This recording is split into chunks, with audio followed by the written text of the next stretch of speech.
로마서 말씀을 이제 우리가 보면서 저는 사실 오늘 그 로마서 15장의 마지막 부분에 자신의 목회 일정에 대한 이야기와 그리고 30절부터 자기 자신을 위한 기도의 제목들을 로마 교인들과 나누고 있어요. 근데 이 로마서 이 마지막 부분을 보면서 그런 생각을 하게 됩니다.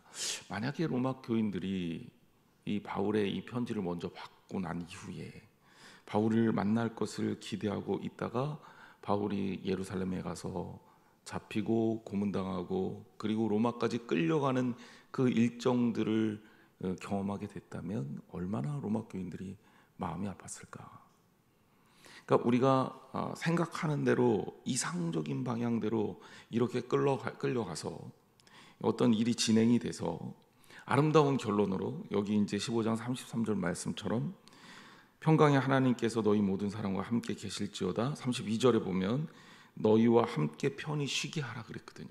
그러니까 그런 어떤 계획을 가지고 이 계획대로 진행이 됐으면 얼마나 좋았을까. 바울 선생님의 마음이 얼마나 좋았을까라는 생각을 했었을까 생각이 들어요. 그러니까 좀 많이 마음이 아팠겠다라는 생각이 들더라고요. 그래서 우리가 다시 한번 오늘 말씀을 보면서 그런 생각을 해야 될 것 같아요. 하나님의 뜻이 원하는 것이 어떤 것일까? 하나님이 원하시는 것이 때로는 내가 생각하는 이상적인 계획과 맞지 않는다 하더라도 기꺼이 그것을 신앙적으로 받아들이고 주님 안에서 더 아름다운 길을 찾아가는 것이 우리가 하나님께서 원하시는 삶을 사는 비결이 아닐까라는 생각을 해봅니다. 여러분의 삶 가운데서도 어쩌면 우리가 원하지 않는 삶으로 우리의 삶이 이끌려갈 수도 있어요. 하지만 그때도 주님을 꼭 붙들고 믿음으로 승리하시는 저와 여러분 되시기를 주님의 이름으로 축복합니다. 자, 오늘 말씀 25절부터 좀 볼게요. 우리가 지난주에 이제 바울이 서바나 아니죠. 서바나 스페인이에요.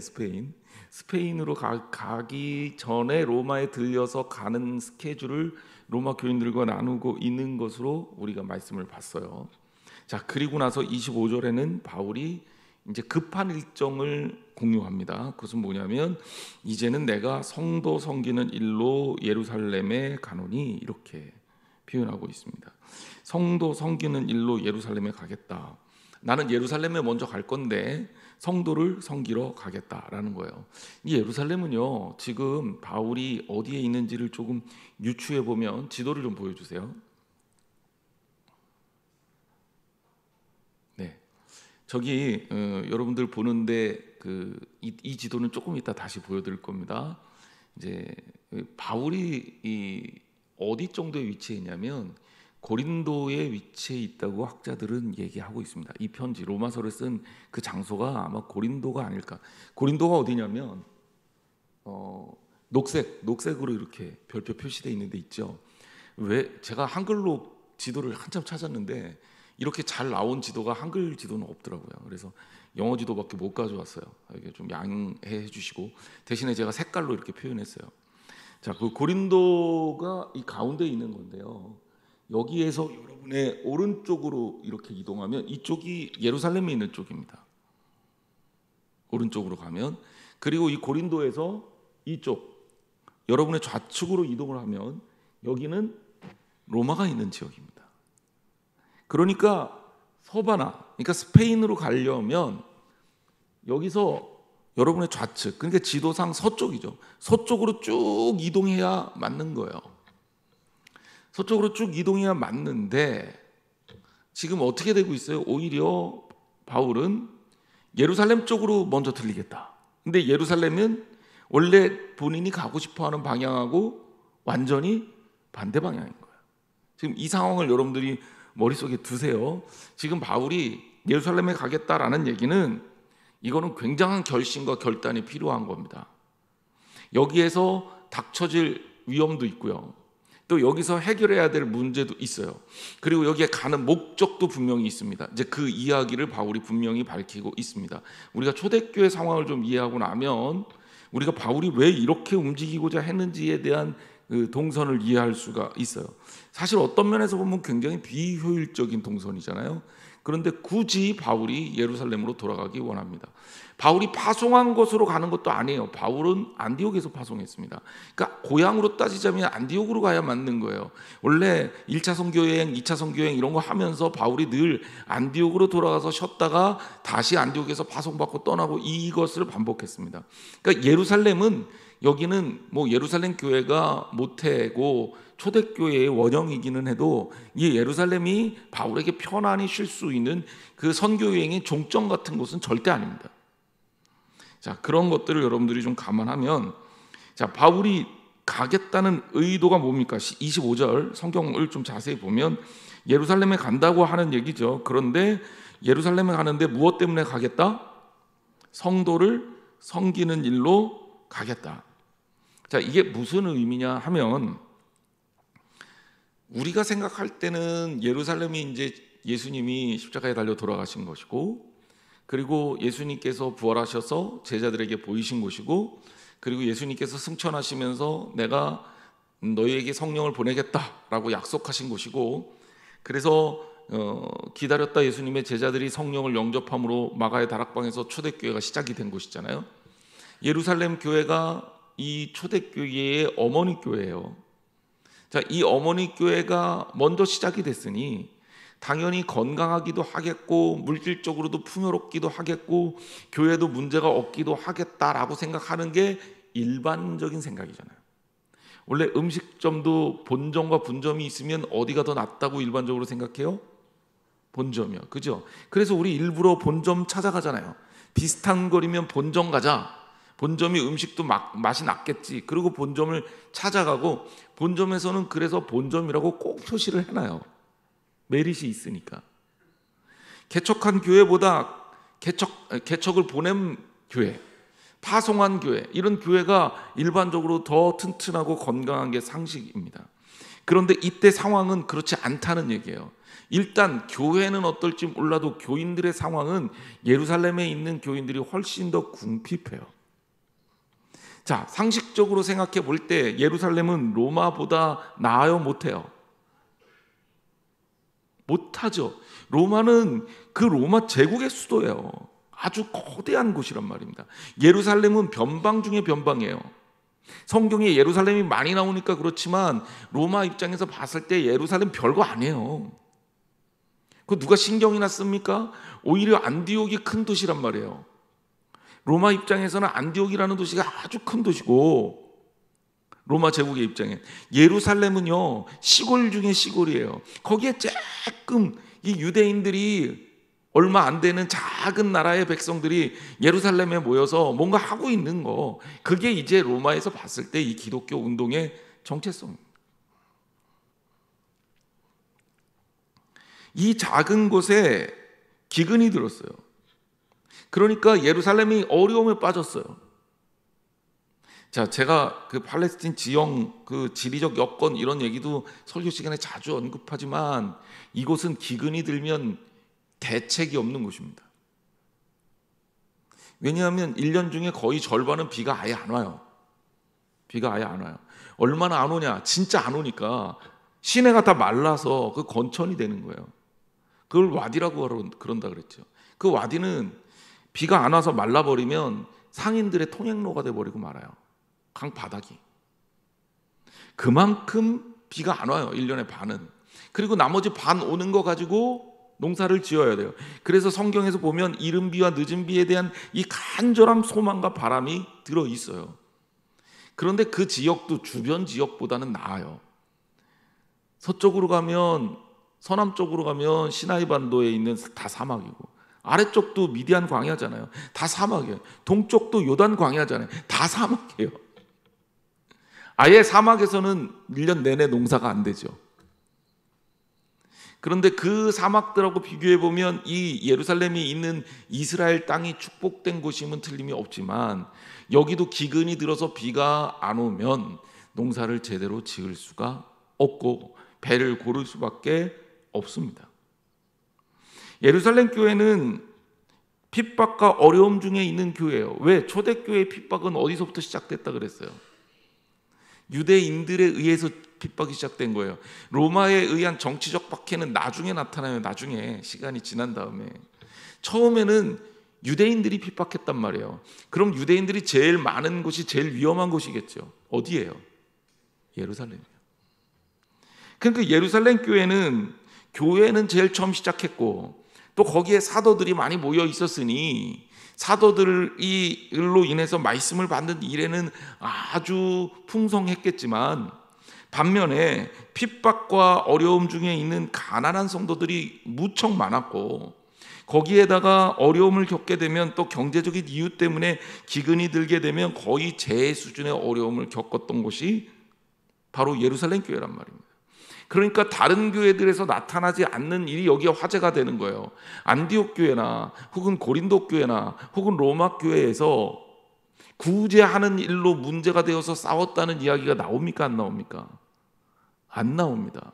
예루살렘 교회만 그 구제 문제가 이슈가 돼요. 히브리파 유대인과 헬라파 유대인의 구제에서 히브리파 유대인들은, 히브리파 과부들은 잘 공급이 되는데 헬라파 과부들이 공급이 안 되니까 불만 품고 싸워서 문제가 되잖아요. 구제가 문제가 될 정도로 구제받을 사람이 많았다는 거예요. 여러분 생각해 보세요. 부유한 교회에서 어려운 사람이 한두 명 있어요. 구제하는데 어려울까요? 아니면 쉬울까요? 당연히 쉽지요. 빠뜨리지 않습니다. 빠뜨릴 이유가 없죠. 적으니까, 숫자가 어렵지 않으니까. 그래서 오늘 본문도 보면 그 흐름이 거꾸로 갑니다.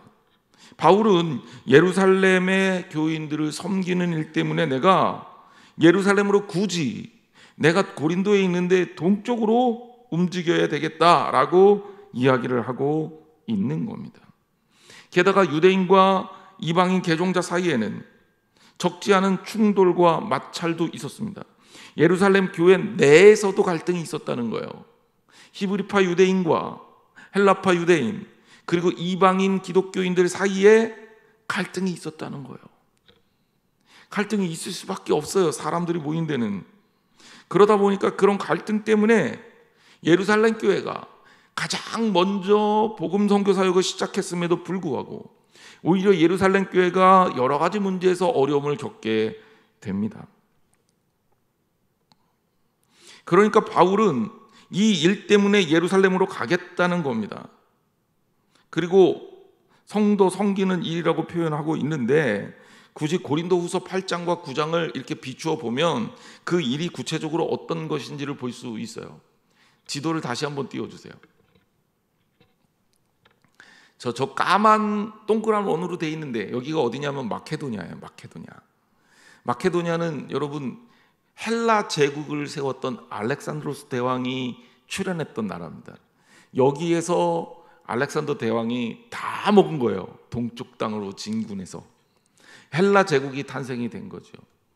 자, 지금은 마케도니아라는 나라가 이것보다 훨씬 북쪽으로 있습니다. 근데 이제 지금 여기 표시되어 있는 지역은 그리스 땅이죠. 하지만 로마 시대에는 이쪽을 마케도니아라고 불렀어요. 마케도니아 지역인 거예요. 그리고 노란색으로 표시된 곳 보이시죠? 아래쪽 남쪽에 있는 땅이 아가야입니다. 아가야. 여기가 바로 아가야 지방이에요. 그러면 성경에 나타나 있는 데살로니가, 빌립보, 여기가 다 마케도니아 지역에 속해 있는 거예요. 베레아 이런 곳이 마케도니아 지역에 속해 있는 거고, 남쪽으로 오면 여기에 수도가 고린도예요.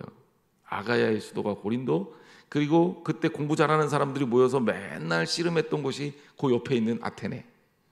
지금 그리스의 수도는 아테네죠. 자, 이렇게 우리가 볼 수 있는데, 바울이 지금 예루살렘으로 가기 전에 고린도후서 8장과 9장에 보면 마케도니아에서 이 아가야 쪽으로 내려온 거예요. 그리고 뭘 가지고 내려왔냐면 유대인 성도들, 예루살렘의 가난한 유대인 성도들을 구제하기 위해서 마케도니아와 아가야 지방의 성도들이 모금을 한 것을 가지고 예루살렘으로 가는 거예요. 그리고 이것을 교인들에게 전달하고자 하는 일, 이게 뭐냐? 성도를 섬기는 일이다 라고 표현하고 있는 거죠. 26절로 우리가 좀 넘어가 볼까요? 보다 구체적인 얘기를 하고 있어요. 우리 같이 한번 읽어보겠습니다. 시작. 이는 마게도냐와 아가야 사람들이 예루살렘 성도 중 가난한 자들을 위하여 기쁘게 얼마를 연보하였음이라. 자, 무슨 얘기인지 알겠죠? 예루살렘 교회가 사실은 더 큰 교회예요. 더 오래된 교회예요. 먼저 시작된 교회예요. 근데 어려워요. 자존심이라는 것을 세상에서 따지자면, 세상에서 둘째가라면 서러울 민족이 유태인입니다. 이 유태인이 이방인 기독교인들에게 도움을 받는 거예요. 바울은 여기에서 연보를 했습니다. 갈라디아, 고린도, 마케도니아, 이 이방인 성도들이 예루살렘 교회를 위해서 헌금을 한 거예요. 얼마나 감격스럽습니까? 마케도니아 지방, 이 아가야 지방, 이 모두 다 피선교 지역입니다. 예루살렘 교회, 안디옥 교회에서 파송한 사람들이 복음을 들고 나가서 그들에게 복음을 전하고 교회를 개척하고 얼마 안 되는 성도들이 어렵게 때로는 과부가, 때로는 여인들이, 때로는 한 집에서 예배를 드리기 시작하고 성경 공부를 하기 시작하면서 교회가 되기 시작해서 성장한 케이스입니다.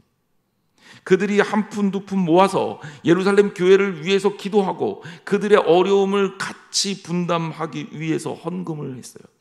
그리고 바울은 그 헌금을 지금 가지고 있는 거예요. 그 헌금을 통해서 바울이 하려고 했던 것은 뭘까? 왜 그 헌금을 가지고 예루살렘으로 기쁜 마음으로 가고 싶어 했을까? 왜 예루살렘에 가서 바울이 해결하고 싶은 것들은 무엇일까? 바울의 마음은 로마와 서바나에 있는데 왜 바울은 예루살렘 교회로 먼저 가려고 했을까? 하나님의 사역을 하는데 두 가지의 지점을 우리가 잊으면 안 돼요. 첫 번째 뭐냐면 우선순위예요. 우선순위. 무엇을 먼저 할 것인가에 대한 문제예요. 보통 여자분들은 바둑 잘 안 두시죠, 그죠? 예. 저 나이 또래 아래쪽으로도 바둑 그렇게 많이 안 두는데 저도 그렇게 바둑을 잘 두는 편은 아니지만 이렇게 좀 머리 쓰는 게 재밌어서 군 시절에 좀 열심히 했습니다. 근데 바둑을 두면서 제가 참 신기한 게 뭐냐면 어차피 둘 건데 순서를 잘못 두면 바둑을 망해요. 똑같은 위치에 돌이 위치해도 어느 쪽을 먼저 둘 거냐에 따라서 완전히 달라요. 그 바둑에 있어서 프로 선수들이 아마추어보다 훨씬 더 뛰어난 게 형세 판단이거든요. 어떻게 먼저 어디에 우선순위를 둘 것인가에 대한 판단을 잘해야 된다는 거예요. 하나님의 일도 마찬가지인 것 같아요.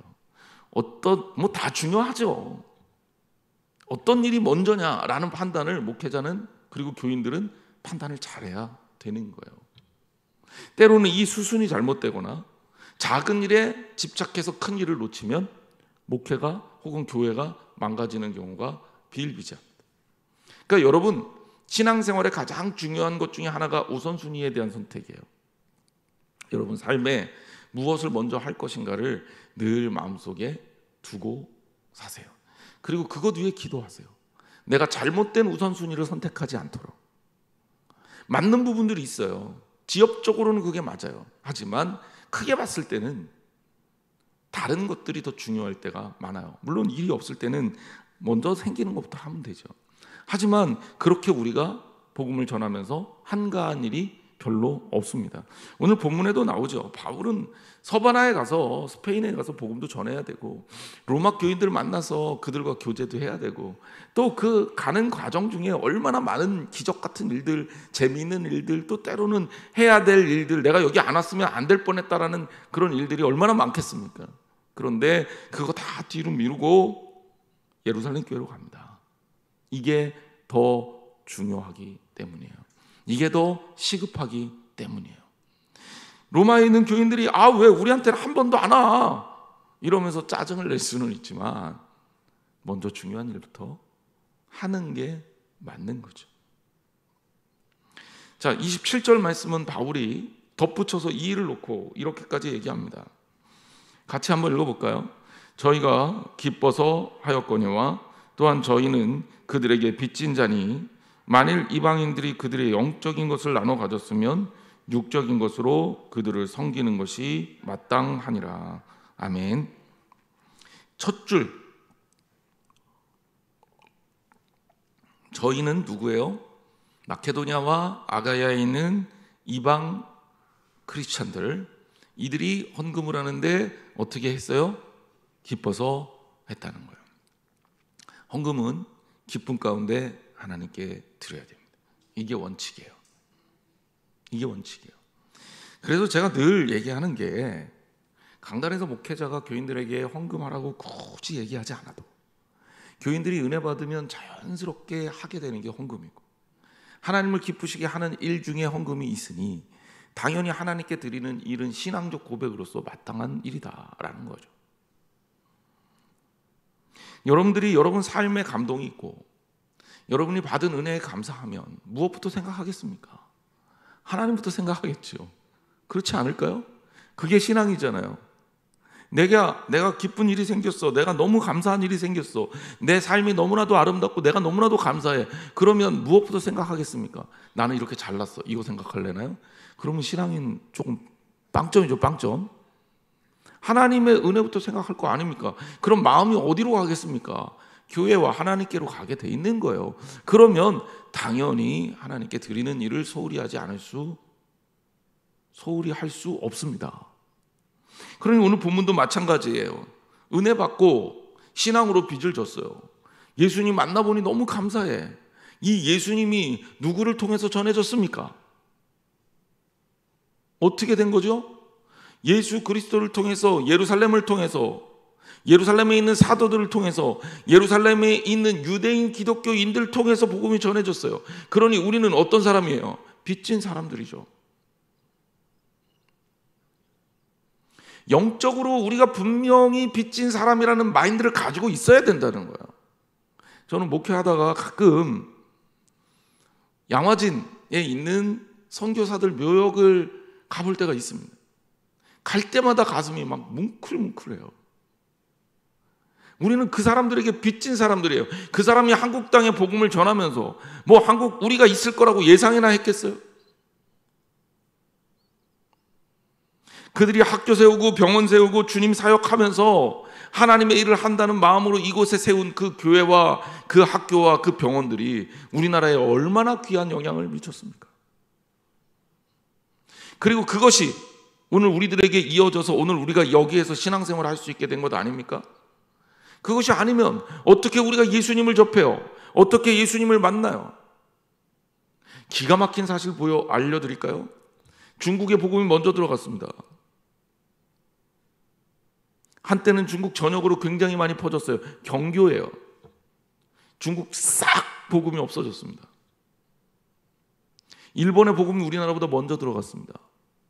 심지어 일본에서 선교사들한테 목사 안수 받고 한국 와서 교회를 세우신 목사님들도 있어요. 일본이 복음화 됐습니까?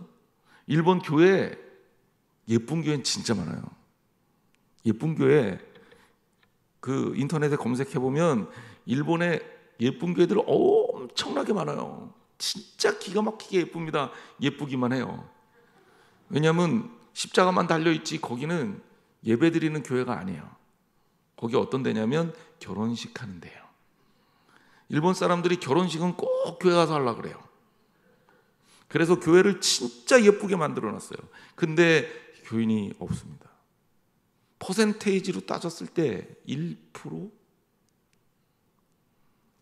여러분 생각해 보세요. 우리가 얼마나 귀한 은혜를 받았는지, 우리 한국 땅에 복음을 전해준 이 선교사들이 얼마나 뜨거운 마음으로 복음을 전했는지. 제가 지난주에 우리나라에 복음을 전할 때, 지난주가 아니군요. 지지난주군요. 벌써. 우리나라의 그 장로교와 감리교의 다른 교단들이 협력해서 지역 분할을 한 다음에 복음을 전했다 그랬죠. 그런 일이 흔하게 있는 일이 아닙니다. 우리나라에 복음이 들어올 때 그렇게 했어요. 그러니까 우리나라의 교회에는 정말 시골에 가도 교회가 다 하나씩 있는 거예요. 얼마나 귀합니까? 그럴 수 있는 나라가 얼마 되지 않아요. 그런데 우리나라는 그렇게 복음이 증거가 됐고, 더구나 더 놀라운 일은 3.1운동이 왜 3월 1일 날 벌어진지 아세요? 원래 약속했던 날짜가 따로 있었대요. 그런데 독립운동을 하는 사람이 크리스찬이 너무 많은 거예요. 그래서 주일날은 피해서 하자. 그래서 3월 1일로 정한 거예요. 초대교회의 크리스찬의 이 기독교 운동의 역사가 얼마나 놀라웠었는지를 간접적으로 보여주고 있는 겁니다. 초대교회 교인들은 그 마음을 잊지 않고 있는 거예요. 이방인 기독교인들이지만 영적으로 우리가 빚진 자다라고 생각하고 있는 거예요. 본문 27절에 보니 그들에게 빚진 자니 만일 이방인들이 그들의 영적인 것을 나눠 가졌으면 육적인 것으로 그들을 섬기는 것이 마땅하다 그랬어요. 영적으로 빚진 자라는 마음을 가졌다면 여러분 육적으로 다른 사람들을 돌보고 도와주는 이 일을 게을리하지 말아야 됩니다. 바울은 그것이 신앙적 교제라고 생각했어요. 그리고 마땅히 그렇게 해야 되는 거예요. 오늘 우리가 할 수 있는 일이 무엇입니까? 예수님께 빚진 자로 살아간다는 것이 어떤 의미가 있는 거예요? 예수님께 우리는 영적으로 빚진 자입니다. 그리고 그 영적으로 빚진 우리가 예수 그리스도를 사랑하는 마음으로 무엇을 해야 되겠습니까? 바울은 그 목표를 분명하게 얘기하고 있는 거예요. 어려운 사람들, 힘든 일들, 때론 우리가 도와야 될 사람들, 교회 안에 구멍들, 교회 안에 헌신이 필요한 것들, 교회 안에 그리스도의 사랑이 필요한 것들에 우리가 최선을 다해서 섬겨야 된다는 거예요. 그게 크리스찬의 삶이라는 거죠. 바울은 그 부분을 분명히 가르치고 있습니다. 신앙인들은 빚을 지고 사는 사람들이에요. 제가 농담처럼 얘기합니다. 우리는 빛의 자녀이기도 하지만 빚의 자녀이기도 하다. 여기에 빚은 물질적인 빚 그거 얘기하는 게 아니에요. 여기에 빚은 우리가 빚의 자녀, 그리스도에게서 빚진 자로서 산다라는 마음을 가지고 살아야 된다라는 거예요. 영적 부채감, 거룩한 부채감을 가져야 된다라는 겁니다. 그래서 세상 사람들에게 우리가 당당할 수 있지만 하나님 앞에서 우리가 당당할 수 없어요. 어떻게 우리가 당당합니까? 제가 학교에서 학생들 가르칠 때 예수 그리스도의 사랑에 대해서 세 가지를 꼭 얘기합니다. 첫 번째, 예수 그리스도의 사랑은 언컨디셔널하다. 절대로 조건이 붙지 않는다. 세상에 조건 없는 사랑이 어디냐? 그런데 예수 그리스도의 사랑, 하나님의 사랑은 조건이 하나도 없다. 조건이 오히려 없다. 그래서 언컨디셔널하다. 두 번째는 언리미티드하다. 한계가 없다는 얘기예요. 세상의 사랑은 한계가 있죠. 우리는 그래서 말합니다. 웬만하면 선 넘지는 마라. 여기까지다. 부부지간에도 선 있어요. 학교 다닐 때 짝꿍끼리 책상 같이 썼던 기억이 나요. 여기에 선을 쫙 그어놓고 넘어오면 칼로 자릅니다. 막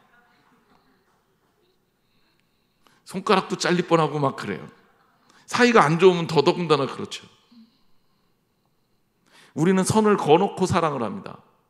이 한계는 내가 못 사랑할 거야. 내가 못 버틴다. 이것까지는 내가 못 감당한다. 아예 그렇게 선을 그고 사랑합니다. 그런데 여러분, 우리 주님은 선을 우리에게 그으셨습니까? 만약 선 걷다면 우리 이 자리에 없을걸요? 하나님이 우리에게 주신 사랑은 언리미티드합니다. 한계가 없어요. 세 번째는 언컨트롤해요. 컨트롤러블해요. 통제할 수가 없습니다. 하나님의 사랑은 너무나도 커서 막을 수가 없어요. 관리할 수가 없어요. 이번에 태풍 불었잖아요.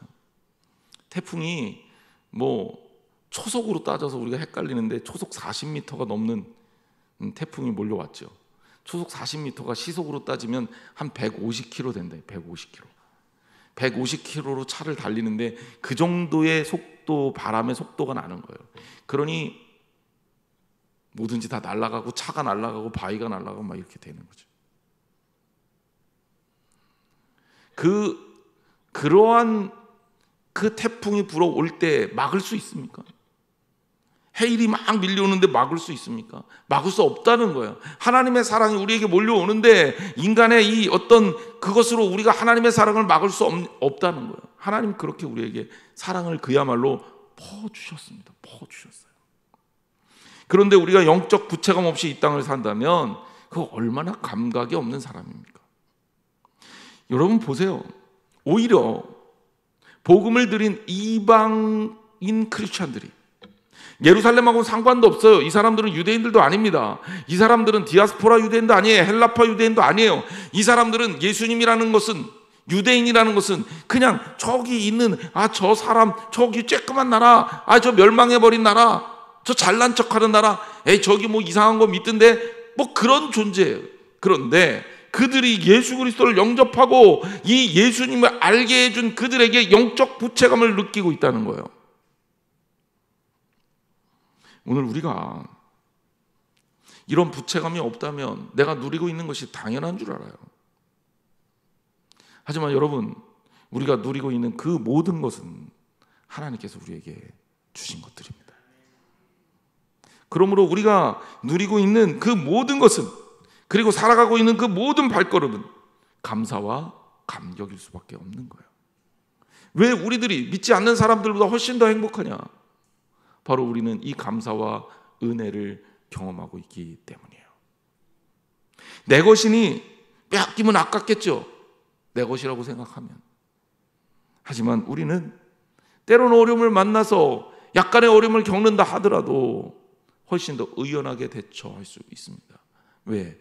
하나님이 주셨으니 하나님이 가져갈 수도 있는 거고, 필요하다면 하나님이 다시 주실 수도 있기 때문입니다. 하나님의 일을 하는데 어설픈 계산하는 게 득이 되지 않아요. 28절, 그러므로 내가 이 일을 마치고 이 열매를 그들에게 확증한 후에 너희에게 들렀다가 서바나로 가리라. 이 이야기는 우리가 수차례 언급을 했습니다. 그래서 이 일을 마치고 이 열매를 그들에게 확증한다. 다만 한 가지 우리가 좀 생각해 볼 수 있는 것은, 아니 바울이 안 가도 되잖아, 이럴 수 있어요. 바울이 직접 안 가고 누구 통해서, 신실한 동역자들이 있으니 통해서 보낼 수도 있었을 겁니다. 그런데 바울이 가지 않으면 안 될 만한 상황이 있는 거예요. 바울이 이 연보를 가지고 예루살렘 교회에 가서 궁극적으로 하고 싶었던 것은 그들의 경제적인 부분을 도와주는 그것이 본질적 목표는 아니에요. 예루살렘 교회는 아직도 유대인 기독교인과 이방인 기독교인들 간의 갈등이 있었어요. 그리고 이 문제가 해결이 되지 않으면 복음이 세계화되는데 지장이 있어요. 바울은 이방인들이 헌금한 돈을 가지고 예루살렘 교회로 갑니다. 그리고 이 당신들이 무시했던 이방인 기독교인들이 당신들 위해 기도하며 헌금했습니다라고 그들에게 전달을 할 요량이었던 거예요. 바울의 목표는 바로 그 관계를 화해시키는 데 있습니다.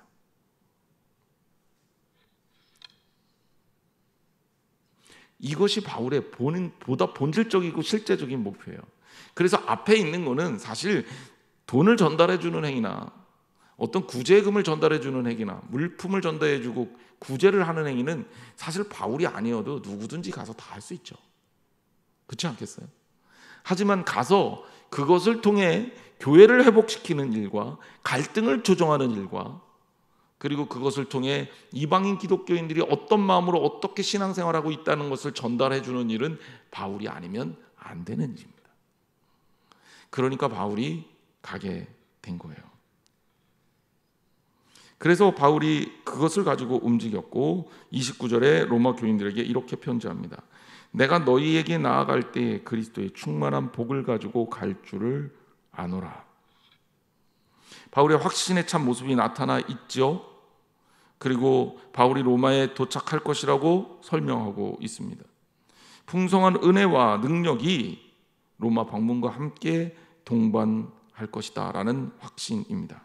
이 이야기도 우리가 물질적으로 해석해서 바울이 로마에 갈 때 엄청난 재산을 들고 가나 보다, 교인들한테 줄 엄청난 선물을 들고 가나 보다, 이렇게 생각할 필요는 없죠.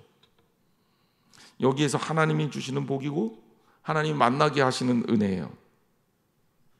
여러분, 하나님의 사람을 통해서 하나님께서 일하실 때 그분을 통해서 무엇을 전달하겠습니까? 하나님께서 복을 주시는 거예요. 여러분, 그렇게 하나님 사이의 만남과 만남을 통해 누리는 축복을 경험하시고 매 순간 행복을 누리시기를 주님의 이름으로 축원합니다. 자, 30절부터는 뭐라 그랬어요? 이제는 기도 부탁이라 그랬어요. 기도 부탁. 내용은 이제 용건은 거의 끝냈어요. 그리고 나서 이제 이런 기도를 부탁한다라는 내용을 하고 있습니다. 좀 간략하게 정리를 한번 해보죠. 형제들아, 내가 우리 주 예수 그리스도와 성령의 사랑으로 말미암아 너희를 권하노니 너희 기도하에 나와 힘을 같이 하여 나를 위하여 하나님께 빌어. 사실 기도 부탁을 바울이 이렇게 그냥 본격적이고 노골적으로 하는 거죠. 그냥 나 위해서 기도해달라는 얘기를 아주 구체적으로 하고 있습니다. 왜 그렇습니까? 예루살렘으로 가는 길이 그렇게 순탄한 길이 아니에요. 그리고 두 번째는 바울도 사람이거든. 하나님이 동행하지 않으면 넘어질 수밖에 없어요. 그러니까 여러분, 목회자를 위해서 기도해야 되는 게 목회자가 부족한 게 많아서 여러분의 기도를 받을 만큼 충분히 그렇게 대단한 사람이어서가 아니에요. 제가 잘났기 때문에 여러분들의 기도를 받을 만하기 때문에 아니에요. 연약하기 때문에 그래요.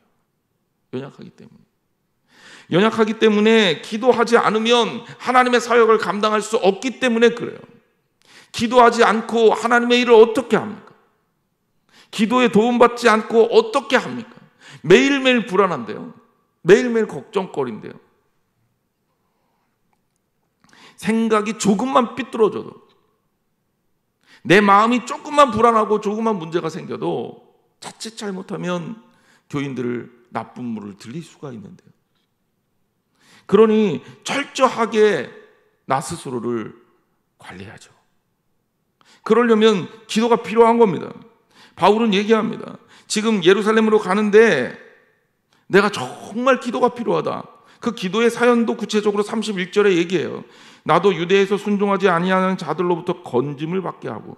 이게 뭡니까? 아직도 유대인들은 예루살렘에서 예수 믿는 사람들을 핍박하고 있어요. 아직도. 그리고 바울을 향해 이를 갈고 있어요. 이를. 여러분 안 그렇겠습니까? 진짜 적대하는 사람보다 더 미운 게 누구예요? 배신자예요. 배신자. 일본 사람보다 더 미운 사람들이 친일파였잖아요. 그렇지 않아요? 우리 아군 이렇게 고발하고.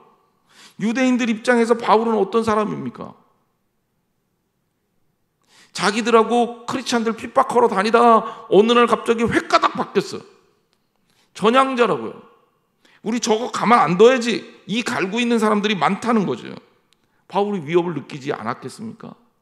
쫓아다니면서 방해했는데 예루살렘으로 들어가면 좋을 게 뭐가 있겠어요? 당연히 예루살렘에 들어가서 어려움을 겪게 되죠. 그게 성경에 나와 있는 내용들입니다. 사도행전에 너무 자세하게 잘 나와 있죠. 바울은 기도해달라고 부탁하는 거예요. 건짐을 받게 하고, 또 하나 아까도 얘기했지만 예루살렘에 대하여 섬기는 일을 성도들이 받을 만하게 하고. 자, 여러분 교만하면요 도와줘도 문제예요. 비슷한 경험을 한 적이 있습니다. 제가 교회에서 어려움이 있는 어떤 분을 도우려고 학생들이 막 장사를 며칠 동안 했어요. 물론 저 같은 경우는 판 거보다 먹은 게 더 많은데, 찹쌀떡 장사 해봤다 그랬잖아요. 찹쌀떡. 밤마다 찹쌀떡하고 1개 팔고 3개 먹고. 그래서 나중에 우리 교인들한테 비싸게 팔고. 그러면 안 되는데 애들이 밤에 이제 중고등학생들이, 고등학생들이죠 주로, 모여갖고 밤에 이제 막 찹쌀떡 팔다가 늦으니까 이제 친구 집에서 자기도 하고 우리 집에서 자기도 하고 교회에서 자기도 하고 그러는데 배고프더라고. 밤에 왜 이렇게 배고파요? 그럼 찹쌀떡은, 팔던 찹쌀떡은 왜 이렇게 맛있어 보이나요? 야, 우리 하나만 먹을까? 그러다가 하나가 2개 되고 2개가 3개 되고. 어쨌든 그래서 학생들이 고생하면서 몇 주간 동안 모아서 그래도 장학금을 전달하려고 했는데 자존심이 상한 거예요. 못 받아요. 서툴기도 했죠. 그렇게까지 할 일은 아니었을지 모릅니다. 결국은 그게 문제가 됐어요. 이게 진짜 어려운 문제구나. 여러분 진짜 어려운 문제입니다. 바울이 이방인 기독교인들의 그 연보를 가지고 예루살렘에 갔는데 예루살렘에 있는 교인들이 야, 그래도 우리가 자존심이 있지, 이방인 기독교인들의 도움을 받아? 여러분, 유대인의 성정임은 그 정도 가능하다는 거 알잖아요. 이방인은 인간 취급을 안 했는데, 사마리아인들 이방인하고 피 섞였다고 얼굴도 마주보지 않았는데. 그러니까 바울은 이것도 걱정인 거예요. 가긴 가는데 유대인 때문에 어려움 당할 것도 걱정이고, 또 교회 안에서 이 문제가 잘 원만하게 해결이 되고 은혜 가운데 잘 봉합이 돼서 정말 더 성숙한 교회로 나아가야 되는데, 그러니까 교만하면요, 사랑 주기도 어렵고 사랑하기도 어렵고 사랑받기도 어려운 거예요. 예수 그리스도 안에서 사랑하는 일이 왜 자존심이 상하나? 그러니 여러분, 무슨 어떤 일보다도 사랑하는 일이 먼저입니다. 바울은 이 문제 위에서도 기도하고 있어요. 우리가 얼마나 세심하게 기도해야 되는지를 설명하고 있는 거죠. 여러분, 사람이 먼저 가면 안 돼요. 그래서 성령님이 앞서 가셔야 돼요. 성령님이 함께 하셔야 돼요. 일은 그렇게 되는 겁니다. 32절, 나로 하나님의 뜻을 따라 기쁨으로 너희에게 나아가 너희와 함께 편히 쉬게 하라. 아까 잠깐 말씀드렸죠. 바울은 이 모든 일을 마치고 로마에 가서 쉼을 얻기를 원했어요. 로마 교회는 좀 부유하고 그래도 좀 잘 사는 사람들이 있고 교회 사이드도 좀 있고, 그러니 바울이 충분히 도움을 얻을 수 있을 거라 생각했어요. 어느 정도 자기 자신이 로마 교회를 통해서 그럼 영적 재충전과 육적 재충전을 할 수 있을 거라고 생각했던 거죠. 그런데 바울이 로마의 죄수의 신분으로 끌려가는 거예요. 얼마나 로마 교회 교인들이 마음이 아팠을까? 이 편지를 붙들고 얼마나 많은 눈물을 흘렸을까? 성경에 나오지는 않지만 그림이 그려지듯 보여지는 거예요. 그리고 이 본문을 볼 때 저도 마음에 뭉클함이 있었어요. 아, 사역자들의 삶이, 하나님의 일을 하는 사람들의 삶이, 크리스찬의 삶이 이와 같을 수 있겠구나. 아, 그 연보 전해주는 거 대신 디모데가 가. 어쨌든 디모데는 바울처럼 미움받지는 않으니까 가서 연보 전해주고 오면 뭐 큰 문제 없으니까 그렇게 할 수도 있는 거 아닙니까? 근데 바울은 본인이 기필코 갑니다. 사도행전에 보면 요바에 가서 말려요. 가지 말라고. 그런데도 가요. 사랑하는 성도 여러분, 하나님이 우리를 통하여 일하실 수 있도록 여러분 겸손하고 순종할 수 있는 사람이 되기를 주님의 이름으로 축원합니다. 그리고 정말 이 복음, 교회는요, 하나님의 뜻이 일하시는 곳이 되어야 돼요. 마케도니아 아가야에 있는 작은 교회들, 또 복음을 접했던 이방인 교회들이, 그 성도들이 기꺼이 헌금을 해서 예루살렘에 보내줄 수 있는 사랑의 나눔이 오늘 우리 교회들 가운데, 우리 성도들 가운데 지속적으로 끊임없이, 우리 지금도 그렇게 하고 있지만 앞으로도 잘할 수 있는 교회 되기 위해서 우리 그렇게 노력하고 애쓰는 저와 여러분이 되시기를 주님의 이름으로 축원합니다. 기도하겠습니다. 하나님 감사합니다. 우리가 하나님의 자녀로 살며 하나님 뜻 안에서 살며 주와 동행하며 살며 주님의 은혜 가운데 산다는 것을 알게 하여 주옵소서. 늘 우리를 위하신 하나님의 거룩하신 뜻을 발견하게 하시고 그것 속에서 일하시는 하나님을 경험하게 하셔서 기도로 주님의 일을 아름답게 감당하게 하시고 기도로 후원하는 일에 부족함이 없게 하시며 영적 빚진 자로 살며 때로는 내가 필요한 것, 내 도움이 필요한 것에 주저하지 않고 주님의 사랑을 흘려보낼 수 있는 저희들 되게 하여 주옵소서. 이제는 우리 주 예수 그리스도의 은혜와 하나님 아버지 놀라우신 사랑하심과 성령님께서 이끌어주시는 교제하심이 오늘 예배를 통해 하나님 말씀 듣고 다시 한번 마음속에 주님의 뜻과 사랑을 실천하기로 결단하는 성도들 머리 위에 영원토록 함께 하기를 축원하옵나이다. 아멘.